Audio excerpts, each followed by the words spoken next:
அனைவருக்கும் வணக்கம். இன்னைக்கு வந்து 10ஆம் வகுப்பு கணிதத்துல பயிற்சி 3.12ல இருக்கக்கூடிய சம்ஸ் பார்த்துடலாம். இது வந்து ஒரு 9 சம்ஸ் இருக்கு. ஸோ 9மே பார்த்தீங்கன்னா செம்மையா இருக்கும். என்ன சொல்றது? செம்மையா என்டர்டெயின் பண்ணலாம். செம்ம ட்விஸ்ட், செம்ம டர்ன். நான் ஒரு ஹாலிவுட் ஃபிலிம் பார்க்குற மாதிரி நம்மளுக்கு ஒரு நல்ல ஒரு திருப்தியா இருக்கும். ஒரு சம் வந்து சால்வ் பண்ணி எடுக்கிறப்போ அவ்வளோ ஒரு சாட்டிஸ்ஃபையா இருக்கும். ஸோ அவ்வளோ திருப்தியா இருக்கும் ஒரு சம் சால்வ் பண்ணுறப்பையும். நம்ம ஒரு படம் பார்த்தா என்ன ஒரு சாட்டிஸ்ஃபேக்ஷன் கிடைக்குமோ அந்த மாதிரி இருக்கக்கூடிய ஒரு சம்ஸும் நீங்க பிராக்டிஸ் பண்ணுறப்போ பார்த்தீங்கன்னா அவ்வளோ சந்தோஷம் இருக்கும். அவ்வளோ ஒரு ட்விஸ்டான சம்ல இருக்கும். ஓகே. ஸோ வாங்க இது என்ன இது அப்படிங்கிறது கொஞ்சம் பார்த்துக்கலாம். 9 டைப்ல இருக்குங்க. ஸோ இது வந்து கொஞ்சம் டிஃப்ரெண்ட்டா அப்ரோச் பண்ணுற மாதிரி இருக்கும். சரி பார்த்துக்கலாம். ஸோ இதில் ஒரு முக்கியமான விஷயம் என்னன்னா, நம்மளுக்கு இருக்கக்கூடிய இருபடி சமன்பாடு நம்ம படிக்கிறோம் இல்லையா? அந்த இருபடி சமன்பாடு ஃபார்ம் பண்ணி தான் நம்ம சால்வ் பண்ண போறோம். ஸோ இதில் வந்து நம்மளுக்கு ஒரு 3 விதமான சொல்யூஷன் இருக்கு. சரி 3 விதமா அதோட ரூட்ட கண்டுபிடிக்கலாம் அப்படிங்கிறது தான். வர்க்கமூலம் கண்டுபிடிக்கலாம். இப்போ ரூட் 9 அப்படின்னா நம்ம 3 அப்படின்னு சொல்றோம் இல்லையா? ஸோ அதே மாதிரி தான் இதுக்கான இருபடி சமன்பாடு 2 தீர்வு இருக்கும். அந்த 2 தீர்வை கண்டுபிடிக்கிறதுக்கு 3 மெத்தட் இருக்கு.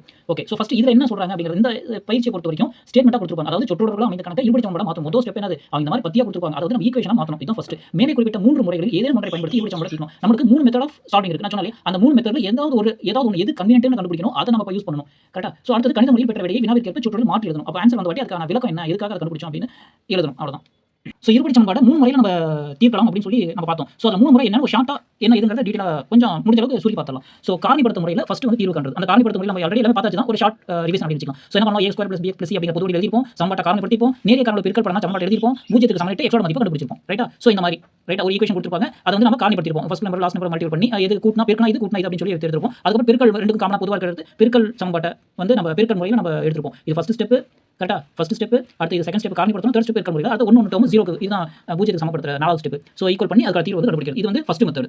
செகண்ட் மெத்தட் அப்படிங்கிறது வர்க்கபூர்த்தி முறை அப்படிங்கிறாங்க. அதே a² + bx + c bx + c = 0 அப்படிங்கிற பொதுவெளி எழுதணும். அப்புறம் x² கெழு 1 என்ன இல்ல அப்படின்னா x² கெழுவை வந்து சமன்பாடு இருபுறம் வச்சு இருக்க கெழு x ஓட x² கெழுவை மாத்தணும். x² கெழு அப்படின்னா x² x காமன் டேர்ம். அதாவது இந்த ஃபார்ம் இல்ல அப்படின்னா இந்த ஃபார்ம் கொண்டு வரணும். அதுக்கு என்ன x² கெழு வந்து 1. அதாவது x² ல வந்து எதுவுமே இருக்க கூடாது. போன டைம்ல பார்த்தோம் 2x² பார்த்தோம். அந்த மாதிரி இல்லாம ax² அந்த a க்கு வந்து 1 இருக்கணும். கரெக்ட்டா? அந்த 1 இல்லனா அந்த 1 மாத்திக்கணும். சோ அது நம்ம வகுத்தோம்னா வேற முடிஞ்சது இல்லையா? அதான் பார்த்துப்போம். அப்புறம் மாறிலி வந்து வலது புறத்துல எழுதணும். மாறிலி வந்து வலது புறத்துல எழுதணும். x ஓட கெழுவுல வந்து பாதி வர்க்கத்தை இருபுறமும் கூட்டணும். x ஓட கெழுவுல பாதி வர்க்கத்தை இருபுறமும் கூட்டணும். அப்புறம் இடப்புறத்தை முழு வர்க்கமாகவும் வலப்புறத்தை எளிமையாகவும் எழுதணும். அப்புறம் வர்க்கமூலத்தை காண்பது மூலம் x ஓட மதிப்பு கண்டுபிடிக்கலாம். சோ இந்த மெத்தட நம்ம 3.11ல பார்த்திருப்போம் இல்லீங்களா? சோ ஒரு எக்ஸாம்பிள் சம் இங்க கொடுத்திருக்காங்க பாருங்க. x² - tx = 0. அதாவது a² + bx = c இருக்கா? சோ அப்ப மாறிலி வந்து வலது புறத்துல எழுதியாச்சு. அதுக்கு என்ன பண்ணோம்?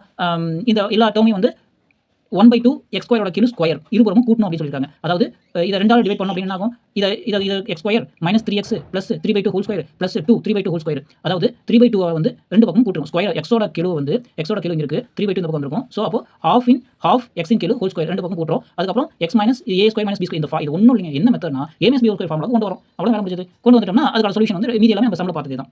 ஓகேங்களா? சோ அதே தான் இங்க கொடுத்திருப்பாங்க. x² கெழு வந்து 1 மாத்துறோம். சமன்பாட்டை இங்க 2x² இருக்கனால 2ஆல வகுத்துறோம். அதுக்கப்புறம் என்ன பண்ணிருக்கோம் அப்படினா இங்க என்ன டேர்ம் இருக்கோ அதால வந்து நம்ம இங்க ஸ்கொயர் பண்ணி கூட்டிறோம். ரெண்டு பக்கம் கூட்டிறோம். எதுக்காக? a² - b² whole square a - b whole square அப்படிங்கிற ஃபார்முக்கு கொண்டு வந்துட்டு அதுக்கப்புறம் ரெண்டு சொல்யூஷன் கண்டுபிடிச்சிருக்கோம். சோ இது வந்து இரண்டாவது மெத்தட். நல்லா தெரிஞ்சுக்கணும். அதாவது a - b whole square formula தான் நம்ம யூஸ் பண்ணிருப்போம் மேக்ஸிமம் இல்லையா? சோ அந்த ஃபார்முக்கு கொண்டு வரதுக்கு என்ன பண்ணனுமோ நம்ம பண்ணிருப்போம். அது டீடைலா சம்மோட பயிற்சி ஆன்சர்ல பார்த்திருப்போம். அடுத்து மூணாவது மெத்தட் வந்து formula method. a² + bx + c = 0 formula இருக்கும். அதோட தீர்வு வந்து -b + -√b² - 4ac 2a அப்படிங்கிற ஃபார்முலா சப்ஸ்டிட்யூட் பண்ணி x ஓட வேல்யூ கண்டுபிடிக்கிறது. இப்போ இந்த நம்ம பார்த்த இந்த மூணு மெத்தட யூஸ் பண்ணி எந்த மெத்தட் கன்வீனியன்ட்டோ அத வந்து பயிற்சி 3.2 சால்வ் பண்ணனும். சரி ஒரு எக்ஸாம்பிள் சம் மட்டும் பார்த்துட்டு போயிடலாம். ஏன் இந்த சாப்டர் வந்து நம்ம இன்னும் சமக்குள்ளே போகாம இன்னும் ஒரு 5 நிமிஷமா இதே சுத்திட்டு இருக்கோம் அப்படின்னு பார்த்தோம் அப்படின்னா இது வந்து கொஞ்சம் ஸ்டேட்மெண்டா கொடுத்திருப்பாங்க. ஏற்கனவே ஸ்டேட்மெண்ட்லாம் பார்த்தாச்சு. லைட்டா அப்படியே அங்க பார்த்துட்டு ஒரு பயிற்சியில ஒரு சம் பார்த்திருக்கோம். பட் இது ஃபுல்லாவே பயிற்சிக்குள்ள இருக்கிற எல்லா சம்மே ஸ்டேட்மெண்டா தான் இருக்கும். அதனால கொஞ்சம் ட்விஸ்ட் இருக்க மாதிரி யோசிப்போம் இல்லையா? அதனால கொஞ்சம் அவேர்னஸோட போயிடுறது. மழை வரணும் கொடைலாம் எடுத்து போறலாம் அந்த மாதிரி தான். கொஞ்சம் இது என்ன அப்படிங்கிறது டீடைலா தெரிஞ்சு போறோம். ஒரு காமெடி ஃபிலிம்னா கொஞ்சம் அதுக்கு மைண்ட் செட் பண்ணிட்டு போவோம் இல்லையா? நம்ம த்ரில்லர் ஃபிலிமா போயிட்டு காமெடி ஃபிலிம் நினைச்சு பார்த்தோம்னா சரி வராது. சோ அதுக்கு போறதுக்கு முன்னாடி ப்ரீ பார்த்து போயிடும். ஓகே. சோ குமரனின் தற்போதைய வயதின் 2 மடங்கோடு குமரனுடைய தற்போதைய வயதின் 2 மடங்கோடு ஒன்றை கூட்டினால் கிடைப்பது குமரனின் 2 ஆண்டுகளுக்கு முந்தைய வயதையும் அவரின் 4 ஆண்டுகளுக்கு பிந்தைய வயதையும் பெருக்க கிடைப்பதற்கு சமமெனில் அவருடைய தற்போதைய வயது என்ன அப்படின்னு சொல்லி கேட்டிருக்காங்க. இதுல குமரனோட எந்த ஸ்டேட்மெண்ட் கேக்குறாங்களோ அந்த ஸ்டேட்மெண்ட் வந்து x ன்னு வச்சுக்கங்க. குமரனோட தற்போதைய வயது x. அவங்க என்ன சொல்லிருக்காங்க? 2 ஆண்டுகளுக்கு முந்தைய அதாவது இது வந்து ரைட் சைடு இது வந்து லெஃப்ட் சைடு. எப்படி வேணா எழுதிக்கலாம். பட் எப்படின்னு சொல்ற பாருங்க. 2 ஆண்டுகளுக்கு முந்தைய வயதையும் 2 ஆண்டுகளுக்கு முந்தைய எப்படி இருக்கும்? x - 2 ஆ இருக்கும். இப்ப 10னா அப்ப 8 ஆ இருக்கும். அப்ப x - 2. 4 ஆண்டுகளுக்கு பிந்தைய அப்படினா x + 4. 10னா 14 இருக்கும். சோ அந்த மாதிரி கொடுத்த தகவல் என்ன கொடுத்திருக்காங்கன்னா பெருக்க கிடைப்பது 2 ஆண்டுகளுக்கு முன்னாடி இருக்க வயசையும் 2 ஆண்டுக்கு அப்புறம் வர வயசையும் பெருக்கணும் அப்படினா எதுக்கு சமமா இருக்கும்? தற்போதைய வயதோட 2 மடங்கு x அப்ப 2x. ஒன்றை கூட்டினால் கிடைப்பது. அப்போ ஒன்றை கூட்டினால் கிடைப்பது இதுக்கு சமமா இருக்கும்னு சொல்லி போட்டுருக்காங்க. இந்த ஈக்குவேஷன் தான கொண்டு வரணும். அவ்வளவுதான். மேட்டரே முடிஞ்சது. இதுக்கு அப்புறம் x² 2x இது உள்ள பெருக்கிருக்காங்க. அவ்வளவுதான். சோ எப்படி பெருக்கறதுனா ஃபர்ஸ்ட் வந்து x எடுத்துட்டு உள்ள பெருக்குங்க. x² + 4x - 2x - 8. அப்போ 4x - 2x 2x + 8 அவ்வளவுதான். சோ இத அப்படியே சால்வ் பண்ணிடலாம். ஒரு 8 8ஆ? சோ எல்லாமே சிம்பிளை பண்ணி கொடுத்துருக்காங்க. அவ்வளவுதான். சோ நம்ம சால்வ் பண்ணா என்ன கிடைக்கும் அப்படினா 8 போட்டோம் அப்படினா 4 2 8ஆ? கரெக்ட்டா? சோ -8 தான் வேணும். நமக்கு இங்க பிளஸ் தான் வேணும். அப்போ -2 ஓகே. சோ அதாவது x - 4 x + 2 கிடைக்கும். அதுக்கு அப்புறம் இந்த 2x தூக்கி இந்த சைடு போடுவோம். சோ அதுக்கு அப்புறம் வந்து இந்த சொல்யூஷன் மாறிடும். சோ அந்த இது வேணா நம்ம தனியா கொடுத்தலாம். ஒண்ணும் பெரிய விஷயம் இல்ல. ஓகே. ஸோ அந்த சிம்பிளிஃபிகேஷன் வேண்டாம். ரைட்டா? ஸோ இது மாதிரி பார்த்துக்கலாம். அதாவது x - 2 x + 4 = 1 + 2x இருக்கா? இதை x வந்து ஃபர்ஸ்ட் பெருக்கிட்டோம் அப்படின்னா நமக்கு என்ன ஈக்குவேஷன் கிடைக்கும்? x² 4x x + 2x - 8 கிடைக்கும். கரெக்ட்டா? ஸோ இங்க நம்ம போடுறது x² + 2x - 8 கிடைக்கும். இந்த சைடு இருக்கிறது லெஃப்ட் சைடு கொண்டு -2x - 1 = 0. அப்போ இங்க ஒரு +2x -2x கேன்சல் ஆயிடும். -9 கிடைக்கும். ஸோ அதை -9 போட்டா x² - 9 இருக்கும். 9 வந்து 3 ஸ்கொயர் தான். a² - b² a + b × a - b. So -3 இருக்கலாம் இல்ல +3 இருக்கலாம். ஸோ அது எப்படி இருக்கும்? x + 3 = 0 x = -3 x - 3 = 0 x = +3. Age வந்து நெகட்டிவா இருக்குமா? வாய்ப்பே இல்ல. அப்போ பாசிட்டிவா இருக்கும். அப்போ தற்போதைய வயது எத்தனை? 3 ஆண்டுகள். அவ்வளவுதான். ஸோ இந்த மாதிரி இது ரொம்ப சிம்பிளிஃபிகேஷன் தான். ஸோ அதனால ஒன்றும் பெரிய பிரச்சனை கிடையாது. இது வந்து மாடல் சம் தான். ஓகேவா? ஸோ இப்போ பயிற்சிக்குள்ள போயிடலாம். ஸோ பயிற்சி 3.12 10ஆம் வகுப்பு கணிதத்தில் 118வது பக்கத்தில் இருக்கக்கூடிய சம்ஸ் பார்த்தலாம். ஒரு எண் அதன் தலைகீழி ஆகியவற்றின் வித்தியாசம் 24/5 எனில் அந்த எண் என்ன அப்படின்னு சொல்லி கேட்டிருக்காங்க. அவங்க என்ன கொடுத்திருக்காங்க அப்படின்னா ஒரு எண் அதோட தலைகீழி. ஸோ அந்த எண் வந்து x அதோட தலைகீழ் 1/x. ஸோ ரெண்டையும் வித்தியாசம் தான் வேறுபாடு இந்த மாதிரிலாம் கொடுத்தாங்கன்னா -1 அர்த்தம். அந்த எண் அந்த தலைகீழ் ரெண்டையும் -1 24/5 கிடைக்குதாமா? அப்போ அந்த எண் என்ன கேட்டிருக்காங்க? ரொம்ப ஈஸி தான். மீசி மட்டும் x² - 1/x = 24/5. ஸோ கூட்ட பெருக்கிறோம் 5 x² - 1 = 24x. ஸோ 5x² - 5 இதை 24 சின்ன போட்டு -24x = 0. 5x² 20 -2 அதை அரேஞ்ச் பண்ணிருக்கேன் x² x அப்படின்னு சொல்லி. ஸோ -5 -25 கூட்டினா 24. ஸோ 25 பெரிய நம்பருக்கு மைனஸ் போடுங்க. ஏன்னா -24 தான் கிடைக்கும். ஸோ பெரிய -24 கிடைச்சிச்சு கூட்ட -24 கிடைச்சிச்சு. அந்த 24x பதிலா 2 பிரிச்சிடுங்க. ஸோ நான் எப்படி போட விடுறேன் 2 5 தான் இருக்கு. So 5x² - 25x + 1x - 5 = 0. So 2க்கு பொதுவா என்ன இருக்கு? x இருக்கு. ஃபர்ஸ்ட் எடுத்துக்கலாம். 5 க்கு வெளிய போடலாம். x - 5 கிடைக்கும். +1 எடுத்தா x - 5 கிடைக்கும். ஸோ 2க்கு பொதுவா x - 5 இருக்கு. தூக்கி வெளிய போடுங்க. 5x + 1 = 0. So x - 5 = 0 5x + 1 = 0 x = +5 5x = -1 x = -1/5. So அந்த எண் வந்து 5 இல்லைனா -1/5 இருக்க வாய்ப்புகள் இருக்கிறது. ஓகேவா? ஸோ ரொம்ப சிம்பிள் தான். ஸோ ரெண்டாவது என்ன கொடுத்துருக்காங்க? 12 மீட்டர் 16 மீட்டர் அளவுகள் கொண்ட ஒரு செவ்வக வடிவ பூங்காவை சுற்றி W மீட்டர் அகலமுள்ள நடைபாதை அமைக்கப்படும் போது அது மொத்த பரப்பு 255 சதுரமீட்டராக அதிகரிக்கிறது. நடைபாதையோட அகலம் என்ன அப்படின்னு சொல்லி கேட்டிருக்காங்க. ஒரு செவ்வக வடிவ பாதை இருக்கு. நீளம் வந்து 16 அகலம் வந்து 12. ஸோ எது பெருசோ அதான் நீளம் வச்சுக்கோம். ஸோ 16 12 அப்படிங்கிற ஒரு செவ்வக வடிவ பாதை பூங்காவை சுற்றி W மீட்டர் அகலமுள்ள ஒரு நடைபாதை. ஸோ இந்த W மீட்டர் நடைபாதை வந்து அமைக்கிறோம். அதோட மொத்த பரப்பு வந்து 285 சதுரமீட்டர் அதிகரிக்குது. மொத்த பரப்பு தான் கொடுத்துருக்காங்க. கரெக்ட்டா? அதாவது அதிகரிச்ச வாட்டி 285 சதுரமீட்டர் அதிகரிக்குதுன்னா அந்த நடைபாதையோட அகலம் என்ன? இதோட அகலம் என்ன அப்படின்னு சொல்லி கேட்டிருக்காங்க. ஸோ நீளத்துல இங்க W அப்போ என்ன ஆகும்? நீளத்துல 2 அதிகரிக்கும். அதே மாதிரி அகலத்துல 2 மடங்கு அதிகரிக்கும். ஸோ 2W + 16 × LB தானே? LB length into breadth. Length 16 × 12 அப்படிங்கிறது செவ்வக பூங்கா. அதுக்கு பாதியும் சேர்த்தோம் அப்படின்னா 2W + 16 2W + 12 = 285. இந்த ஃபார்முலா கொண்டு வந்துட்டோம்னா கடகடன்னு அடிச்சு தூக்கி போயிட்டே இருக்கலாம். இந்த 2W ஓட உள்ள பெருங்க 4W² 12 24W + 12 32W + 16 × 12 5 12 12 ரொம்ப சிம்பிள். 10 + 2 என்னதுங்க? 10 160 12 32 192 அவ்வளவு 285. 285 இந்த பக்கம் கொண்டு வாங்க. -285 மீதி இந்த பக்கம் ஒரு 24 இந்த பக்கம் ஒரு 32 இருக்கு. 20 30 50 4 2 6 56W + 192 285. ஸோ 285 192 கழிச்சோம்னா 5 2 3 18 இருக்கா? 1 கலந்து 18 9 -93 அவ்வளவுதான். So 5W² -56W -93 = 0. ஓகேவா? ஸோ இப்போ 50 கூட்டினா 56 வேணும். கூட்டினா 56 வேணும். பெருக்கினா 372 கிடைக்கும். -372 கிடைக்கும். அப்போ நமக்கு தெரிஞ்சு போச்சு ஏதோ நம்பர் சின்னதாக போகுது. அப்போ நம்ம இதை ஃபேக்டர் ஈஸியாக கண்டுபிடிச்சலாம். 372 ஃபர்ஸ்ட் 2 வகுக்கிறேன் 386 2 வகுக்கிறேன் 9 2 2 3 3 வகுக்கிறேன் 39 ஒரு 3. ஸோ இதுதான் இதோட ஃபேக்டரைசேஷன். என்ன கிடைக்கும்? ஒரு 39 இருக்கு, ஒரு 2 2 ஒரு 3 இருக்கா? ஸோ 2 பெருக்கி இதோட பெருக்கணும் அப்படின்னா நமக்கு 122 கிடைக்கும் அப்படின்னு சொல்லிருக்காங்க. ஸோ ரொம்ப சின்ன நம்பர்லாம் பெருக்கினா வேலைக்கு ஆகாது. ஸோ 31 × 2 62 3 2 6. ஸோ இதை நான் பார்க்கும்போது எனக்கு தெரிஞ்சு போச்சு 62 6 வந்து 56 வரப்போகுது அப்படின்னு சொல்லி. ஸோ இந்த மாதிரி என்னென்ன ஃபேக்டர் இருக்கோ அதெல்லாம் எழுதிட்டு கால்குலேட்டர் நம்பர் எழுதிட்டு அப்படியே பெருக்கிட்டே வந்தால் வேலை முடிஞ்சது. ஸோ ஃபர்ஸ்ட் எனக்கு கிடைச்சதுனால எனக்கு தெரிஞ்சு போச்சு பெரிய நம்பர் தான் ஃபர்ஸ்ட் வரப்போகுது அப்படின்னா பெரிய நம்பர் தான் இருக்கு. ஸோ ஆனால் நமக்கு தேவையானது 56 ரொம்ப சின்ன நம்பர் தான். ரைட்டா? ஸோ அதோட ஒரு 15% தான். அதனால நான் 62 ஃபர்ஸ்ட் இந்த நம்பர் எழுதிட்டு அதை பெருக்கி பார்த்தேன். எனக்கு உடனே கிடைச்சிச்சு. ஸோ அப்படியே போயிட்டு வந்து ஆன்சர் எடுத்துட்டேன். 62 6 வந்து 126. ஸோ சின்ன நம்பர் மைனஸ் பண்ணுங்க, ப்ளஸ் பண்ணுங்க. ஸோ 56 மைனஸ் கிடைச்சிச்சு. ஸோ என்ன பண்ணலாம்? 56W வந்து 62 -66W -93 போட்டுருக்கோம். ஸோ இப்போ வந்து என்ன பண்ணலாம்? 2 2 தூக்கி வெளில போடுங்க. ரைட்டா? ஸோ 62 வந்து 4 வகுப்படாது. ஒரு நாங்க 22 கிடைக்கும். ரைட்டா? 62 வந்து ஒரு நாங்க மீதி 2 22 வந்துரும். அப்போ 4 வகுப்பு. அப்போ 2 தூக்கி மட்டும் வெளில போடலாம். 2W வெளில போனா 2W + 31. இங்க 2 மைனஸ் தூக்கி போடுங்க. 3 தூக்கி போடுங்க. 2W + 31. ஸோ அவ்வளவுதான் இல்லையா? ஸோ 2W 2W + 31 தூக்கி வெளில போடுங்க. 2W - 3 = 0. ஸோ 2W + 31 = 0 இருக்கும். இல்ல 2W - 3 = 0 இருக்கும். அப்போ 2W - 31 W - 31/2 31/2. அதே மாதிரி 2W = 3 W = 3/2. அவ்வளவுதான். ஸோ அகலம் வந்து கோயனா இருக்க வாய்ப்பே கிடையாது. அகலம் எப்படி நெகட்டிவ் இருக்குமா? வாய்ப்பு இல்லை. ஸோ -31/2 இல்லை. அப்போ பாதையோட அகலம் வந்து 3/2 3/2 அப்படின்னா வகுத்தம் அப்படின்னா 1.5 மீட்டர். ஸோ பாதையோட அகலம் 1.5 மீட்டர். ஸோ அந்த பக்கம் கொஞ்சம் அடித்ததுனால இந்த பக்கம் மறுபடியும் அதை சால்வ் பண்ணி பார்த்தேன். ஸோ எப்படி வேணாலும் எழுதிக்கலாம். ஓகேவா? ஓகே. கடைசி அந்த ஸ்டேட்மெண்ட் வந்து ரொம்ப முக்கியம். அடுத்த 3வது சம். ஒரு பேருந்து 90 கிலோமீட்டர் தொலைவில் சீரான வேகத்தில் கிடைக்கிறது. அதன் வேகம் 15 km/மணி அதிகரிக்கப்பட்டால் பயண நேரம் 30 நிமிடங்கள் குறைகிறது. பேருந்தோட வேகம் என்ன அப்படின்னு கேட்டிருக்காங்க. சம இன்னொரு தடவை படிச்சு பாருங்க. ஒரு பேருந்து 90 km வேகத்தில் சீரான வேகத்தில் கிடைக்கிறது. 90 km தொலைவை சீரான வேகத்தில் நடக்குது. இப்போ 50 ஸ்பீட் 50 ஸ்பீட்ல போய் அது வந்து நடக்குது. 90 km தொலைவில் சீரான வேகத்தில் கிடைக்குது. அதன் வேகம் 15 km/மணி. ஒரு மணிக்கு 15 km அதிகம் பண்ணா பயண நேரம் 30 நிமிஷமா குறையுது அப்படிங்கிறாங்க. அதாவது 1 மணி நேரத்துல போறத 1 மணி நேரத்துல போயிடலாம் அப்படின்னு சொல்றாங்க. எப்போ 15 km ரைஸ் பண்ணா அப்போ அந்த பேருந்தோட வேகம் எவ்வளவு வேகத்துல போயிருக்கும் அப்படின்னு சொல்லி கேக்குறாங்க. அவ்வளவுதான். நமக்கு தெரியும் நேரம் அப்படின்னா தொலைவு பை காலம். Time is equal to distance by speed. Speed equal to distance by time. ரைட்டா? இதுதான் நம்ம நிறைய இடத்துல பார்த்தோம். Speed equal to distance by time அப்படின்னு சொல்லி படிச்சிருப்போம். எவ்வளவு ஸ்பீடா போறோம் அப்படின்னு சொன்னா எவ்வளவு நேரத்துல எவ்வளவு தூரத்தை கடக்குறோம். எவ்வளவு 100 தானே மார்க் போறோம். கரெக்ட்டுங்களா? 100க்கு நான் 50 அப்படின்னு சொல்றோம் இல்லையா? அந்த மாதிரி எவ்வளவு நேரத்துல எவ்வளவு தூரத்தை கடக்குதோ அதுதான் ஸ்பீட். எவ்வளவு தூரத்துல எவ்வளவு டைம் கிடைக்குதோ அது ஸ்பீட் இல்லை அப்படி சொல்லக்கூடாது. எவ்வளவு நேரத்துல எவ்வளவு தூரத்தை கடக்குது. கரெக்ட்டா? இங்க 1 மணி நேரத்துல எவ்வளவு தூரத்தை கடக்குது. அது போல அவ்வளவு ஸ்பீட் அப்படின்னு சொல்றோம் இல்லையா? அதுல வந்து நமக்கு இந்த ஃபார்முலா நல்லா ஞாபகம் வச்சுங்க. வேகம் ஈக்குவல் டு தொலைவு பை நேரம் அப்படின்னு ஞாபகம் வச்சுங்க. Speed equal to distance by time. Speed equal distance by time. நமக்கு தேவை டைம் தான். அதுன்னு கேக்குறாங்க. என்ன கேட்குறாங்க, நம்மளுக்கு டைம் தான் கொடுத்துருக்காங்க, பேரோட வேகம் ஸ்பீட் தான் கேட்குறாங்க. கரெக்ட். ஆனால் நம்மளுக்கு இருக்கிறது டைம் தான் நம்மகிட்ட இருக்குது. ஸோ நேரம் இஸ் தொலைவு பை வேகம், நேரம் தொலைவு வேகம், வேகத்தை வந்து எக்ஸ் அப்படின்னு சொல்லி நம்மளுக்கு தெரியாது, வேகம் வந்து எக்ஸ், தொலைவுங்கிறது 90 கிலோமீட்டர். எவ்வளோ டிஸ்டன்ஸ் கவர் பண்ணுறது 90 கிலோமீட்டர். அப்போ ஃபர்ஸ்ட் வேகத்தில் எக்ஸ் போகிறாங்க, ரெண்டாவது வேகத்தில் 15 கிலோமீட்டர் அதிகப்படுத்துறாங்க. அப்பயும் தொலைவு தான் 90 கிலோமீட்டர் தான். இந்த இடத்துல நல்லா நோட் பண்ணிக்கங்க, வேகம் ஒரு தொலைவு பை வேகம். ஓகேவா? சாரி, இது நேரம் இல்லையா? நேரம் இஸ் ஈக்குவல் டு தொலைவு பை வேகம். நம்மளுக்கு வேகம் தான் வேணும், எக்ஸ், தொலைவு இஸ் ஈக்குவல் டு 90 கிலோமீட்டர். அதே 90 கிலோமீட்டர் தான் மறுபடியும் தொலைவு ரெண்டும் மாறாது. ஆனால் வேகத்தை என்ன பண்ணிருக்கோம், அதிகப்படுத்திருக்கோம். எத்தனை கிலோமீட்டர்? 15 கிலோமீட்டர் பர் மணி. ஓகேங்களா? இவ்வளோ வேகத்தை 15 கிலோமீட்டர் ஸ்பீட் நம்ம இங்கே ரைஸ் பண்ணிருக்கோம். ஸோ அப்போ ஈக்குவேஷன் எடுத்தோம்னா நேரம் is equal to 90 by x, நேரம் is equal 90 by x plus 15. கரெக்ட்டுங்களா? ஸோ எக்ஸ்ங்கிறது வேகம், எக்ஸ்ங்கிறது வேகம். 15 கிலோமீட்டர் பர் ஹவர் ரைஸ் பண்ணிருக்கோம். 20 போயிடணும், இப்போ நம்ம 30 போகிறோம் அப்படின்னு ஞாபகம் வச்சுக்கோங்க. அந்த மாதிரி வேகத்தை ரைஸ் பண்ணிருக்கோம். டிஸ்டன்ஸ் சேம் தான். நேரம் 1, இது நேரம் 2. ஓகே. ஸோ இப்போ என்ன பண்ணுறோம், நேரம் 1 நேரம் 2 மைனஸ் பண்ணுறோம் அப்படின்னா ஆக்சுவலாக என்னது 60 1 மணி நேரம், அதாவது கிலோமீட்டர் பர் மணி தானே, ஒரு மணிக்கு 60 இல்லையா? ஸோ நமக்கு எவ்வளோ டைம் குறையுது, 30 நிமிஷம் குறையுது. ஒரு மணி நேரத்தில் அரை மணி நேரம் என்ன ஆகுது, குறையுது. அதாவது 1/2 30 நிமிடம் அப்படிங்கிறது அரை மணி, 30 நிமிடம் அப்படிங்கிறது அரை மணி. அதாவது ஒரு மணி நேரத்தில் 30 நிமிஷம் குறையதா கொடுத்துருக்காங்க. ஒரு மணி நேரத்தில் 30 நிமிஷம் குறையதா கொடுத்துருக்காங்க. அப்போ 1/2. ஸோ ஈக்குவேஷன் பிரகாரம் நமக்கு நேரம் 1 என்னது 90 பை எக்ஸ் மைனஸ் நேரம் 2 90 by x plus 5 equal to எவ்வளோ குறையுது, ஒரு மணி நேரத்தில் 30 நிமிஷம் குறையுது, 1/2. அப்போ 2 காமனா 90. இது இந்த ஈக்குவேஷன் ஃபார்ம் பண்ணிட்டோம்னா அவ்வளோதான், கரெக்டாக சால்வ் பண்ணி போயிட்டு இருக்கலாம். 90 வெளியே எடுங்க, 1/x minus 1/x plus 15 equal 1/2. So அடுத்தது மிஸ்ஸிங் கண்டுபிடிக்கலாம். 90 அப்படியே வச்சிங்க. ஸோ ரெண்டுக்கும் வேற இருக்கனால ரெண்டு மல்டிபிள் நீங்க போட்டுங்க. இது அப்படியே தூக்கி போய் இங்க பேருக்கு x கேன்சல் x + 15 இருக்கும். மறுபடியும் இதை தூக்கி போய் இங்க பேருக்கு x + 50 x + 15 cancel x minus இருக்கும் -x. So +x -x cancel 90 × 15 x × x + 15 = 1/2. So என்ன பண்ணலாம், 90 × 15 இந்த ரெண்டு இங்க வந்துருது. வகுத்தல இந்த பக்கம் பெருக்கலா இருக்கு, இந்த பக்கம் இருக்கிறது அந்த பக்கம் பெருக்கு, இந்த பக்கம் இருக்கிறது இந்த பக்கம் பெருக்கிங்க. ரைட்டா? பிராக்கெட்ல இருக்க எல்லாமே வேணாங்க, நம்பரை இந்த பக்கம் வச்சுக்கலாம். 90 15 இந்த பக்கம் வகுத்தல இந்த பக்கம் பெருக்கல், இந்த பக்கம் வகுத்தல இருக்கிறது இந்த பக்கம் பெருக்கலா மாறிடுது. ஸோ இது ரொம்ப ஈஸி தான். 90 × 15 எப்படி பெருக்கலாம்? ஸோ அப்படி 90 9 45 4 9 4 13. அப்படியே ரெண்டால பெருக்குங்க. 0 2 10 0 1 3 6 1 7 1 2 இது 2700 x² + 15x.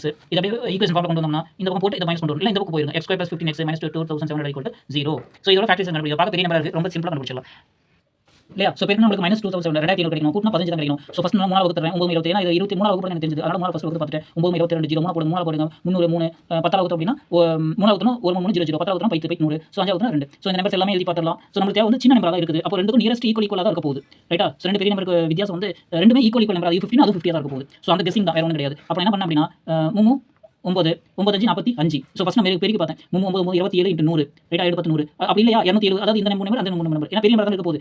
ஏன்னா 15 சின்ன டிஃபரன்ஸ் தானே. 2700க்கும் 2700ல 2 உடைச்சி 15 டிஃபரன்ஸ் வரும். அப்போ கண்டிப்பா சின்ன நம்பர் ஆகும். 272 10 அடுத்து 3 9 10 கண்டிப்பா 0ல கண்டிப்பா வர வாய்ப்பு இல்லை அப்படிங்கிறதுனால நான் என்ன பண்ணேன் 3 9 அடுத்து 5 தூக்கி போட்டேன். ஏன்னா ஆல்ரெடி 0 0 போட்டுருக்கோம், இது வேலைக்கு ஆகல. 3 9 9 5 45 ரைட்டா? 45 அடுத்தது 30 2 60. ஸோ போட்டு பார்த்தா அழகா வந்துருச்சு. ஸோ 60 -45 போட்டோம்னா நமக்கு பெரிய நம்பர் நம்மளுக்கு கூட்டினா +15 வரும், பெருக்கினா மைனஸ் வரும். ஸோ அதனால என்ன பண்ணிட்டோம், பெரிய நம்பர் ப்ளஸ் போட்டு 15 எடுத்தாச்சு. அவ்வளவுதான். ஸோ ரொம்ப சிம்பிள்ங்க. இந்த ஃபேக்டர் எல்லாம் எழுதி வந்துருங்க, லைன் எடுத்துங்க, பெரிய போட்டா 5 செகண்ட் கூட ஆகுது, டக்குனு கண்டுபிடிச்சலாம். ஒரு கெஸிங் கொஞ்சம் லாஜிக்கா திங்க் பண்ணா வேற முடிஞ்சது. ஸோ அடுத்து 15x வந்து x + 60 x - 45 = 0. ஒன்னு x + 60 = 0 வரலாம், x - 45 = 0 வரலாம். x = -60 x = 45. So x = -60 45. x வந்து போய் இருக்க வாய்ப்பு இருக்காது. ஏன்னா ஸ்பீட் நெகட்டிவ் எப்படி இருக்காது. ஸோ அதனால அதோட வேகம் பேரோட உண்மையான வேகம் வந்து 45 km/மணி வேகத்துல அது போய் சேர்ந்ததனால எவ்வளவு நேரம், 1/2 மணி நேரம் மிச்சமாயிருக்கு அப்படின்னு சொல்லி கொடுக்குறாங்க. ஓகே.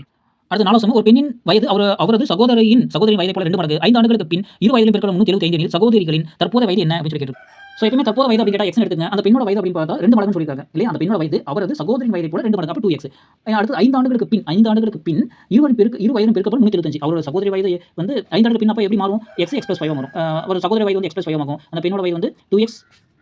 சாரி, இந்த பெண்ணோட வயது அந்த பெண்ணின் வயது வந்து 2x + 5. அதாவது அவங்களோட சகோதரி அப்படின்னு சொல்லி ஞாபகம் வச்சுக்க அந்த மாதிரி போட்டுருக்கேன். ஓகேங்களா? ஸோ அவர் சகோதரி வயது x + 5.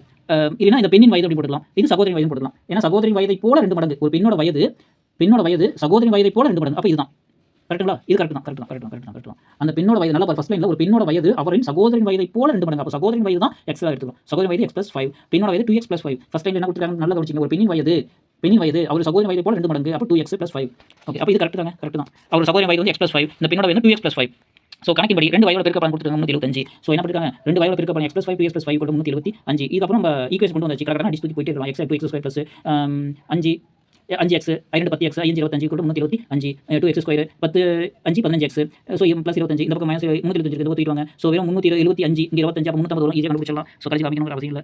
ஸோ அடுத்து 2x² + 15x - 350 = 0. நம்மளுக்கு தேவை 350 35 70. ஸோ அப்போ -700 கூட்டினா 15. அப்போ என்ன ஆகும், ஈஸியாக கண்டுபிடிச்சலாம். 370 வந்து பாதி இருக்கக்கூடிய நம்பராக இருக்கணும் அப்படிங்கிறதுனால பெரிய டிஃபரன்ஸ் பெரிய நம்பர்லாம் மல்டிபிள் பண்ணல, நியரஸ்ட் நம்பராக தான் இருக்கும். அப்போ 7 7 ஒரு 0 0 5 2 10 0 5 4 0 2 2 4. ஸோ எல்லாம் லைன் எடுத்தீங்க. கிட்டத்தட்ட இந்த மாதிரி தான் 7 35 மீதம் பெருக்கி பாருங்க 2 10 2 20. ஸோ நான் ஃபர்ஸ்ட் டைம் பெருக்கிறப்ப எனக்கு ஆன்சர் கிடைச்சு 35 20 பெருக்கினா கண்ணில் பார்த்தா தெரியும் 35 20 15 அப்படின்னு. ஸோ அப்போ இதாக வாய்ப்பு இருக்குது. இதுக்கு மைனஸ் வரணும், நமக்கு தேவை கூட்டினா ப்ளஸ் வரணும். அதனால சின்ன நம்பர் மைனஸ் பண்ணணும். ஸோ 35 -20 பெருக்கினா -700 கூட்டினா 15 15x பதிலாக -20x + 35x -350 = 0. ரொம்ப சிம்பிள். ரெண்டுக்கும் காமனாக எக்ஸ் ஃபர்ஸ்ட் வெளில தூக்கி போடலாம். 2 தான் இருக்கு, 2 தூக்கி வெளில போடுங்க. ஸோ இங்கே பார்த்தீங்கன்னா x minus 2 by minus 10. So 2 பார்த்தா 35 x minus 10. So 2 x minus 10 அப்படியே வெளில தூக்கி போடுங்க. 2x + 35 = 0. ஒன்று எக்ஸ் மைனஸ் 10 = 0 இருக்கலாம், இல்லை 2x + 35 = 0 இருக்கலாம். ஸோ இங்கே x = +10, ஏன்னா இந்த மைனஸ் இருந்து போனால் ப்ளஸ் நம்ம எடுத்து 2x - 35 x - 35 / 2. ஸோ எக்ஸ் ஆனது குறையாக இருக்க வாய்ப்பு இல்லை அப்படிங்கிற வாசகத்தை கண்டிப்பாக எழுதுங்க. எனவே x = 10. சகோதரர் தற்போது வயது வந்து 10, பெண்ணோட வயது வந்து 20. ஏன்னா இவ்வளோ 2 மடங்கு அதிகம் சொல்லி கொடுத்தாங்க இல்லையா? ஸோ இதெல்லாம் கொஞ்சம் பார்க்கறதுக்கு ஒரு மாதிரி இருக்கும். நீங்கள் என்ன பண்ணுங்க, அப்படியே நோட்டில் ஒரு கோடு போட்டு அப்படியே அழகாக நீட்டாக என்ன விட பெஸ்ட்டாக எழுதுவீங்க நம்புறேன். ஓகே, நெக்ஸ்ட் போயிடலாம். ஸோ 20 மீட்டர் விட்டமுள்ள ஒரு பரிதியின் கம்பம் ஒன்று பொருத்தப்பட வேண்டும். 20 மீட்டர் விட்டமுள்ள வட்டத்தின் பரிதியில் வந்து ஒரு கம்பம், அதாவது அந்த ஆர்க்கில் வந்து ஒரு பரிதினா அதோட விட்டம் சொல்கிறாங்க இல்லையா, ஒரு ஆர்க் அந்த வளைஞ்சு வரதுல அதுதான் சொல்கிறாங்க. ஏதேனும் ஒரு விட்டத்தின் இரு முனையில் பொருத்தப்பட்டுள்ள P மற்றும் Q என்னும் கதவுகளில் இருந்து கம்பத்தின் இடைப்பட்ட தொலைவில் வித்தியாசம் 4 மீட்டர் உள்ளவாறு கம்பம் நட முடியுமா? ஆமெனில் இரு கதவுகளில் இருந்து கம்பத்தை எவ்வளவு தொலைவில் பொருத்த வேண்டும்? ஸோ ஒரு கம்பத்தை வந்து ஒரு 20 மீட்டர் வட்டம், இது வந்து 20 மீட்டர் ஒரு வட்டத்தில் ஒரு வட்டம் இருக்குது, அது வந்து விட்டம் வந்து 20 மீட்டர் விட்டம் அப்படின்னு சொல்லிட்டாங்க இல்லையா? அப்போ 20 மீட்டர், அதில் பரிதி அப்படின்னா இதான் பரிதி, ஏதோ இடத்துல இப்படி டச் ஆகி போடல, இதை பரிதி அப்படி சொல்லுவாங்க. ஸோ இந்த இடத்துல வந்து ஒரு கம்பத்தை நடுறோம், கம்பம் பொருத்தப்பட வேண்டும். ஏதேனும் ஒரு விட்டத்தின் முனையில் பொருத்தப்பட்டுள்ள, இப்போ இந்த இடத்துல வந்து ஒன்றா இங்கே வைக்கலாம், இல்லை இங்கே வைக்கலாம். ஸோ நான் இந்த இடத்துல ஃபிக்ஸ் பண்ணிக்கிறேன். விட்டத்தின் பொருத்தப்பட்டுள்ள P மற்றும் Q என்னும் கதவுகள். ஸோ இங்கிருந்து P ஒரு கதவு, Q ஒரு கதவு இருக்குது அப்படின்னு சொல்கிறாங்க. கம்பத்தின் இடைப்பட்ட வித்தியாசம், இந்த ரெண்டுக்கு உள்ள வித்தியாசம் வந்து -4 இருக்க மாதிரி கம்பம் நட முடியுமா? ரைட்டா? P மற்றும் Q என்னும் கதவுகளில் இருந்து கம்பத்திற்கு இடைப்பட்ட தொலைவுகள் வந்து வித்தியாசம் 4 மீட்டர் உள்ளவாறு கம்பம் நட முடியுமா? ஆமெனில் இரு கதவுகளில் இருந்து கம்பம் எவ்வளவு தொலைவில் பொருத்தப்பட வேண்டும்? இப்போ இந்த ஒரு கதவு, இங்க ஒரு கதவு, இந்த கதவுல இருந்து எவ்வளவு டிஸ்டன்ஸ்ல பொருத்தினா இது வந்து கரெக்டாக இந்த இடத்துல உட்காரும் அப்படின்னு சொல்லி கேட்டிருக்காங்க. அதாவது என்ன மேட்டர் அப்படின்னா, இது ஒரு விட்டம் 20 மீட்டர். ஸோ இதுவும் விட்டம் தான். ஸோ விட்டத்தோட 2 பகுதியில் PQ அப்படின்னு ஒரு கதவு வச்சிருக்காங்க. இந்த கம்பத்தை இது ரெண்டுக்குள்ள டிஸ்டன்ஸ்க்குள்ள வந்து 4 மீட்டர் இருக்கிற மாதிரி செட் பண்ண முடியுமான்னு சொல்லி கேட்டிருக்காங்க ஒரு கம்பத்தை. ஓகேங்களா? இதுவும் விட்டம் தான், இது விட்டம் தான். ஸோ என்ன சொல்லியிருக்காங்க, 20 மீட்டர் வட்டமுள்ள ஒரு வட்டத்தின் பகுதியில் கம்பம் ஒன்று நடப்பட வேண்டும். வட்டத்தோட பகுதியில் வந்து கம்பம் நடப்பணும். ஏதேனும் ஒரு விட்டத்தின் இரு முனைகளில், ஏதேனும் ஒரு விட்டம், இது நிறைய எண்ணற்ற விட்டங்கள் இருக்கு. ஸோ எல்லா விட்டம் தான். ஏதோனும் ஒரு விட்டத்தோட இரு முனைகள் P அப்புறம் Q அப்படிங்கிற இரு முனையில் பொருத்தப்பட்டுள்ள P மற்றும் Q என்னும் கதவுகளில் இருந்து கம்பத்திற்கு இடைப்பட்ட தொலைவு 4 மீட்டர். கம்பத்திற்கு இடைப்பட்ட தொலைவு 4 மீட்டர் அப்படின்னு சொல்லி கொடுக்காங்க. கம்பம் அமைக்க முடியுமா? ஆனா இரு கதவுகளில் இருந்து எவ்வளவு தொலைவில் கம்பம் இருக்குன்னு சொல்றாங்க. இப்போ இந்த கம்பத்துல இருந்து ஒரு தொலைவு x, இன்னொரு தொலைவு x - 4 அப்படின்னு நம்ம எடுத்துக்கிறோம். ஸோ இதை வந்து கண்டுபிடிச்சிட்டோம்னா வேலை முடிஞ்சது. ஸோ ஆம், அதாவது இருக்க பொருத்த இடம் அப்படின்னு சொல்லிட்டு கம்பத்திற்கும் கதவு P-க்கும் இடைப்பட்ட தொலைவு x அப்படிங்கிறோம், கம்பத்திற்கும் கதவு Q-க்கும் இடைப்பட்ட தொலைவு x - 4 அப்படின்னு வச்சுக்கிறோம். ஸோ அந்த ரெண்டு கதவு அப்புறம் என்னோட கம்பம், அதை வந்து PQ இங்கே O அப்படின்னு எடுத்துக்கிறோம். ஸோ நமக்கு தெரியும் Pythagoras தேற்றத்தின்படி OP² = OQ² + OP². QP², அதாவது இதான் விட்டம், இதான் பெருசாக போகுது. இந்த பாகத்தை இப்படி போடுறேன், பட் ஆக்சுவலி இதான் QP தான், இதான் கர்ணம் ஸ்கொயர் = இது பக்கம் ஸ்கொயர் இன்ட்டு அடுத்த பக்கம். ஸோ இந்த பக்கம் QP² = OQ² + OP². ஓகேவா? ஸோ இது புரிஞ்சு பித்தாகரஸ் தேற்றம், ஒன்றும் பிரச்சனை இல்லை. அப்போ அப்படியே சப்ஸ்டிட் பண்ணுங்க. நம்மளுக்கு ஆல்ரெடி இருக்கும் QP அப்படிங்கிறது x + x - 4² = 20². ஸோ இந்த OP அப்படிங்கிறது, ஸோ இப்போ இந்த டயக்ராம் அதே டயக்ராம் இங்கே நான் போட்டேன், அடுத்த பேஜில் இருக்கிறது தான், வேற ஒன்றும் பிரச்சனை இல்லை. இப்போ இது ஈஸியாக இருக்கு இல்லையா? OP², அது 20² = OQ² x - 4² + x². இங்கே மாற்றி அவ்வளோ x² + x - 4 = 20² இருக்கேன். அவ்வளோ பித்தாகரஸ் தேற்றத்தின்படி அவ்வளோதான். ஸோ இது கொண்டு வந்துட்டா அவ்வளோதான், ரெண்டாவது ஸ்டெப் முடிஞ்சது. x² a² - 2ab + b², 4² 16 - 2 4 8 x, 20 வந்து 4 2 4 2 0 போட்டுக்கங்க. அவ்வளோதான். So x² = 2x² - 8x + 16 - 400 = 0, 2x² - 8x. So இது அப்படியே கழிச்சோம்னா 4 10 கழிச்சோம்னா 190. அது வந்து ஒரு 6 கழிச்சோம்னா 384. 2ஆல் வகுக்கலாம், எல்லாமே 2ஆல் வகுப்படும். x² - 4 2 8. ஸோ 2 2 2 மீதி 9 18 2 4. ஸோ பெருனா -122 வரும், கூட்டினா 4 கிடைக்கணும். ஸோ கிட்டத்தட்ட ரெண்டுமே பேலன்சிங் நம்பராக தான் இருக்கும். என்ன சின்ன டிஃபரன்ஸ் தானே, -4. ஸோ ஃபஸ்ட்டு 3 வகுக்கிறோம், 6 18 மீதி 4 12 4 1 6 1 4 2 6 24 4 4 16. ஸோ எல்லா நம்பரும் எடுத்துங்க, 3 4 4 4 12 12 4 16. ஸோ பார்க்குறப்ப தெரிஞ்சு போச்சு 12 16 பேருக்கு டிஃபரன்ஸ் வந்து 4 கிடைக்க போகுது. ஸோ 14 × 12 192. பெரிய நம்பர் மைனஸ் போடுங்க, -4. ஸோ கூட்டினா -4 பெருனா 192. ஸோ x -4க்கு பதிலாக டேரக்டாக எழுதிடலாம், எனக்கு இந்த நம்பர் இல்லை. x² - 16 x + 2 = 0. ஸோ x - 16 = 0 இருக்கலாம், அல்லது x + 2 = 0 இருக்கலாம். x = 16, x = -12. ஸோ x ஓட தூரம் வந்து கோயினாக இருக்க வாய்ப்பு இல்லை, -12 வாய்ப்பு இல்லை. அதனால் x = 16. P மற்றும் Q என்ற இரு கதவுகளில் இருந்து 16 மீட்டர் 12 மீட்டர் தொலைவில் கம்பத்தை பொருத்த வேண்டும். ஸோ x ஓட டிஸ்டன்ஸ் வந்து 16. ஸோ இரு கதவுகளில் இருந்து கம்பத்தை 16 மீட்டர் தூரத்தில் பொருத்த வேண்டும் அப்படின்னு சொல்லிட்டு ஆரம்பிச்சது. அடுத்தது ஒரு ஜாலியான சம 2x² எண்ணிக்கையோட ஒரு கருப்பு தேனீக்களின் கூட்டத்திலிருந்து கூட்டத்தின் பாதியின் வர்க்கமூல எண்ணிக்கை கொண்ட தேனீக்கள் ஒரு மரத்திற்கு சென்றன. மீண்டும் கூட்டத்திலிருந்து 9 8 பங்கு கொண்ட தேனீக்கள் அதே மரத்துக்கு செல்கின்றன. மீதமுள்ள 2 தேனீக்கள் மணக்கமலும் மரத்தில் சிக்கிக் கொண்டன எனில் மொத்த தேனீக்கள் எண்ணிக்கை காண்க. ஸோ அதாவது கருப்பு தேனீக்கள் எண்ணிக்கை வந்து 2x² எண்ணிக்கை வந்து கருப்பு தேனீக்களோட எண்ணிக்கை கூட்டத்தில் வந்து கூட்டத்தோட பாதியின் வர்க்கமூல எண்ணிக்கை கொண்ட தேனீக்கள் 2x² பாதியோட வர்க்கமூலமாக இருக்கணும். ஸோ இதோட வர்க்கமூல எண்ணிக்கை கொண்ட தேனீக்கள் வந்து ஒரு மரத்துக்கு போயிட்டாங்க. மீண்டும் கூட்டத்திலிருந்து 9 8 பங்கு தேனீக்கள் அதே மரத்துக்கு செல்கின்றன. மீதமுள்ள தேனீக்கள் 2, அதாவது 2 தேனீ மட்டும் என்ன பண்ணாமா பூவில் போய் சிக்கிச்சு. இப்போ மொத்த தேனீக்கள் எண்ணிக்கை என்ன அப்படின்னு சொல்லி கேட்குறாங்க. ஸோ ரொம்ப டேரக்டாகவே நம்ம ஆன்சர் பண்ணிடலாம். 2x² வந்து மொத்த தேனீக்கள் இல்லையா, கருப்பு தேனீக்கள் கூட்டத்திலிருந்து ஒரு பர்டிகுலராக ஒரு பங்கு, அதாவது கூட்டத்தின் பாதியின் வர்க்கமூல எண்ணிக்கை x² ரூட் என்னது x, ரைட்டா, 2ல பாதி 1. அப்போ இது வந்து மைனஸ் அப்படிங்கிறது கிளம்பி போறாங்க இந்த இடத்துல இருந்து. அப்போ -x பங்கு தேனீக்கள் வந்து ஒரு மரத்துக்கு போயிட்டாங்க. நல்லா கவனிச்சிங்க, x² வந்து வர்க்கமூலம் x, 2 பாதி வந்து 1. ஸோ -9ல் 8 பங்கு, ரைட்டா, 9 8 பங்கு தேனீக்கள் 2x², 9 8 பங்கு மொத்த தேனீ 2x². ஸோ இவ்வளோ தேனீக்கள் இருந்து 9 8 பங்கு தேனீக்கள் திரும்ப அதே மரத்துக்கு வராங்க. அதாவது இங்க இருந்து ஒரு மரத்துக்கு போறாங்க, கரெக்டாக, திரும்ப 9 8 பங்கு திரும்ப இங்கே வராங்க. அவ்வளோதான், -8/9 2x². அதில் 2 தேனி என்ன பண்ணாங்க, பூவில் போய் மாட்டிக்கிட்டாங்க. கரெக்டாக, அவ்வளோதான். ஏன்னா இது என்ன பண்ண முடியாது, கூட்டவும் முடியாது, கழிக்க முடியாது, ஈக்குவலாக வரணும். ஓகேவா, சரி பச்சா. மறுபடியும் சொல்கிறேன், கருப்பு தேனீக்கள் 2x2 எண்ணிக்கை கருப்பு தேனீக்கள் கூட்டத்திலிருந்து கூட்டத்தோட பாதியின் வர்க்கமூல எண்ணிக்கை கொண்ட தேனீக்கள் கூட்டத்திலிருந்து ஒரு மரத்துக்கு செல்றாங்க. மீண்டும் இந்த கூட்டத்தில் 9/8 பங்கு அங்கிருந்து திரும்பி இங்கே வராங்க. ரைட்டா, மீதமுள்ள 2 தேனி வந்து மணக்கமலம் மலரில் போய் சிக்கிச்சு. ஓகே, இப்போ தேனீக்கள் எத்தனை அப்படின்னு சொல்லி கேட்குறாங்க. இதை மட்டும் கண்டுபிடிச்சா அவ்வளோ முடிஞ்சது. இதை நல்லா அண்டர்ஸ்டாண்ட் பண்ணிக்கங்க. வீடியோ ஸ்பீடாக இருக்கும், கொஞ்சம் ஸ்லோ பண்ணி வச்சு கேட்டுங்க. ஸோ எல்சிஎம் கண்டுபிடிக்கலாம். 9 2 18x2, ஸோ -9x -8 16x2. ஓகேவா? ஸோ -2 இந்த பக்கம் 2 இந்த பக்கம் வந்துடலாம் 2 அவ்வளோதான். ஸோ இப்போ என்ன பண்ணலாம், 2x2 இங்கே 18x2 இங்கே 16x, அப்போ 2x2 -9x -18. ஸோ இங்கே 9 சைடு கொண்டு போனால் 18 கிடைக்குமா? ஸோ இந்த பக்கம் 18 கொண்டு வந்தால் -18 மாறிடுது. அவ்வளோதான். ஸோ இதெல்லாம் எஸ்டிமேட் இந்த கொண்டு போயிடும் 18 இந்த பக்கம் -18, அப்போ 2x2 -9x -19. ஓகேவா? எல்லாமே ரெண்டாக முடியாது. அப்போ என்ன பண்ணலாம், ஃபேக்டரைஸ் பண்ணலாம். 18 36 -36 கூட்டினா -9. ஸோ நம்மளுக்கு தேவை பிக் டிஃபரன்ஸ், ரொம்ப ஈஸி. ஸோ 12 36, அதாவது 9 4 36, 12 36 போட்டோம்னா 12 36 ஒர்க் அவுட் ஆகுது. ஸோ -9 கூட பெரிய நம்பர் மைனஸ் போடுங்க, -9 பெருக்குனா -36 கூட்டினா -9, அப்படி 2x2 9x பதிலாக -12x + 3x -18 = 0. ஸோ 2 ஃபர்ஸ்ட் 2 வெளியே எடுத்துடலாம், x வெளியே எடுத்துடலாம், x -6 கிடைக்கும். 3 வெளியே x -6 கிடைக்கும் 0. x -6 இருக்கும், 2 காமன் வெளியே எடுத்துடலாம், 2x + 3 மீதி இருக்கும் 0. x -6 இருக்கலாம், அல்லது 2x + 3 0 இருக்கலாம். x = 6, 2x = -3, x = -3/2. So x = -3/2 வந்து குறையும், அதனால வந்து இது இருக்க வாய்ப்பு இல்லை. மொத்த தேனீக்கள் எண்ணிக்கை 2x2. அப்போ 2 6 தூக்கி போடுங்க, 6 ஸ்கொயர் 36. ஸோ 36 2 × 36 = 72. ரைட்டா, அவ்வளோதான். ரொம்ப சிம்பிளான சம் தான். பார்க்க தான் அப்படி ட்விஸ்ட் வச்சிருக்க மாதிரி சொல்லியிருக்காங்க. ட்விஸ்ட் ஒன்றும் இல்லை. அடுத்த இலவசம் 70 மீட்டர் இடைப்பட்ட தொலைவில் உள்ள இரு அரங்குகளின் இசை ஒலிக்கப்படுகிறது. முதல் அரங்கில் 4 பாடல்களும், இரண்டாம் அரங்கில் 9 பாடல்களும் பாடுகிறார்கள். சம ஒலி அளவில் இசை கேட்க விரும்பும் ஒரு நபர் இரு அரங்குக்கு இடைப்பட்ட தொலைவில் எவ்வளவு நிற்கணும். குறிப்பு, ஒலி அளவுகளின் விகிதம் இடைப்பட்ட தொலைவு விகிதம் வர்க்கத்திற்கு சமம். ஒலி அளவுகளின் விகிதம் இடைப்பட்ட தொலைவுகளின் வர்க்கத்திற்கு சமம் அப்படின்னு சொல்லி கொடுத்துருக்காங்க. ஸோ ரொம்ப சிம்பிள். என்ன சொல்லியிருக்காங்க, 70 மீட்டர் இடைவெளி, ரெண்டுக்கும் ஒரு டிஸ்டன்ஸ் 70 மீட்டர் இடைவெளி. இங்கே ஒரு ரூம், இங்கே ஒரு ரூம். ஃபர்ஸ்ட் ரூமில் 4 பேர் பாடிட்டு இருக்காங்க, ரெண்டாவது ரூமில் 9 பேர் பாடிட்டு இருக்காங்க. இவர் என்ன பண்ணுறாரு, ஒரு நபர் இருக்கிறாரு, சம ஒலி அளவில் வந்து இசையை கேட்கணும் அப்படின்னு 2 பேர் பாடணும், நமக்கு 2 காலையும் கொடுக்கணும் அப்படின்னு நினைக்கிறது போல. ஸோ சம டிஸ்டன்ஸில் என்ன கேட்கணுங்கிறாரு. அப்போ நம்ம ஃபர்ஸ்ட் டிஸ்டன்ஸ் முதல் ரூமில் வந்து நம்பர் x டிஸ்டன்ஸ் இருக்காருன்னா மொத்தமாக 70. அப்போ இந்த டிஸ்டன்ஸ் எவ்வளோ, 70 - x. கொஸ்டின் என்ன கேட்குறாங்கன்னா, சம ஒலி அளவில் இசை கேட்கும் விரும்பும் ஒரு நபர் இரு அரங்குகளுக்கு இடையில் எங்க நின்னா 2 ஈக்குவலாக கேட்கணும் கேட்குறாங்க. ஸோ 4:9, அதாவது 4 பாடல்களுக்கு 9 = x² × 70 - x ஹோல் ஸ்கொயர். அதாவது அவங்க என்ன கடைசியாக ஒரு பிராக்கெட்ல கொடுத்துருப்பாங்க, ஒலி அளவுகளின் விகிதமும் இடைப்பட்ட தொலைவுகளின் விகிதமும் வர்க்கத்திற்கு சமம். ஒலி அளவுகளின் விகிதம் 4:9 = தொலைவுகளின் விகிதம் இடைப்பட்ட தொலைவின் விகிதம் வர்க்கத்திற்கு சமம். இடைப்பட்ட தொலைவுகளின் விகிதம் வர்க்கத்திற்கு சமம் x² 70 - x whole square. So இவ்வளோ தான். இந்த 2 ஸ்டெப்பை உடைச்சிட்டோம்னா இது எல்லாமே உள்ள வந்து அடிச்சலாம். So 4/9 = x² 70 - x whole square. அப்போ இது நமக்கு தெரியும் 2 ஸ்கொயர், இது 3 ஸ்கொயர், 2/3 ஹோல் ஸ்கொயர். ஸோ மொத்தமாக பெரிய ஸ்கொயர் போடுங்க. இதுக்கப்புறம் என்ன பண்ணலாம், ரூட் எடுத்து ஆரம்பிச்சது அப்படியே ரூட் எடுக்கலாம். ஸோ ரூட் எடுத்தால் 2/3 = x / 70 - x. ஸோ கூட பெருக்கலாம், இந்த பக்கம் பக்கத்தில் இந்த பக்கம் பெருக்கலாகும். இந்த 2 வந்து 70 - x 2 × 70 - x பிராக்கெட் மாதிரி = 3x. 7 2 14 140 - 2x = 3x 140. இந்த பக்கம் 3x இந்த பக்கம் -2x - 3x = 0. So -5x = -40. So -, cancel ஆயிடுது. So 5x = 140, x = 140/5. 1 5 2 5 10, 8 5 40. எப்படி கேட்குறீங்களா? 5 1 5 2 5 10, மீதி தான் 4, அப்போ 40, 8 5 40. அவ்வளோதான். ஸோ 28. சம ஒலி அளவில் இசை கேட்கும் விரும்பும் அந்த நபர் இரு அரங்குகளிலிருந்து 28 42 மீட்டர் தொலைவில் இருக்க வேண்டும். ஏன் இவர் வந்து எக்ஸ்ங்கிறது எவ்வளவு, 28. இது வந்து 70 - x. அப்போ 70 - எவ்வளோ, 28. அப்போ 70ல் 28 போயிடுச்சு அப்படின்னா 10 2 6 4 42. ஸோ அவ்வளோதான். ஓகேவா? அடுத்த 8வது சம 10 மீட்டர் பக்கம் உள்ள சதுர வடிவ நிலத்தின் நடுவில் ஒரு சதுர மலர் மேடையும் அதனை சுற்றி சீரான அகலமுடைய சரள பாதை அமைக்கப்படுகிறது. ஒரு சதுர மீட்டர் மேடை மற்றும் பாதை அமைக்க முறையே 3 மற்றும் 4 என்றவர் மொத்த செலவு 364 எனில் சரள பாதை அகலம் என்ன? 10 மீட்டர் பக்கம் உள்ள சதுர வடிவ நிலத்தோட நடுவில் 10 மீட்டர் சதுர நடுவில் என்ன பண்றாங்கன்னா, ஒரு சதுர மலர் மேடை வந்து மலர் மேடையும் அதனை சுற்றி சீரான அகலம் உள்ள சரள பாதை அமைக்கிறாங்க. ஒரு சதுர மீட்டர் மேடை மற்றும் பாதை அமைக்கிறதுக்கு மேடை அமைக்கிறதுக்கு 3, பாதை அமைக்கிறதுக்கு 4 ரூபா செலவாகுது அப்படின்னு சொல்லி மொத்த செலவு 364. சரளையோட பாதையோட அகலம் என்ன அப்படின்னு சொல்லி கேட்குறாங்க. ஸோ மொத்த பரப்பு நமக்கு தெரியும் 10 மீட்டர். ரைட், அவங்க என்ன சொல்றாங்க, 10 மீட்டர் பக்கம் சொல்றாங்க. அது நடுவில் தான் ஒரு சதுர வடிவ ஒரு மேடை அமைக்கிறாங்க, மலர் மேடை ஒன்று அமைக்கிறாங்க. அதுக்கப்புறம் சரள பாதை வந்து W. ஓகேங்களா? எக்ஸ் அப்படிங்கிறது வந்து மேடை, Wங்கிறது அதோட சரள பாதை. ஓகே, ஸோ எக்ஸுங்கிறது மலர் மேடை. ஸோ 10 × 10 நிலத்தில் வந்து எக்ஸ் மலர் மேடை, இது வந்து சரள பாதை அமைக்கிறாங்க. ஸோ சதுர மலர் மேடையின் பக்கம் வந்து x. இந்த தீர்வு கண்டிப்பாக எல்லாத்தையும் சதுர மேடை தீர்வு அப்படின்னு சொல்லி எல்லாத்தையும் எழுதுங்க. சதுர மலர் மேடையோட பக்கம் வந்து x அப்படின்னு சொல்றோம். ஒரு சதுர மீட்டர் மேடை மற்றும் பாதை அமைக்க முறையே 3 மற்றும் 4 ரூபாய் என்றவர் மொத்தத்தில் 364. அவங்க என்ன கொடுத்துருக்காங்க அப்படின்னா 3x² + 4 × 10² - x² = -364. இது எப்படி கேட்குறீங்களா? சதுரத்தின் பரப்பு என்ன, பக்கம் இந்த பக்கம் 1 ரூபாய் 3 ரூபாய் செலவாகுது. அதாவது உள்ள x² முடிஞ்சதா, ப்ளஸ் இப்போ வெளியில் 10² - x².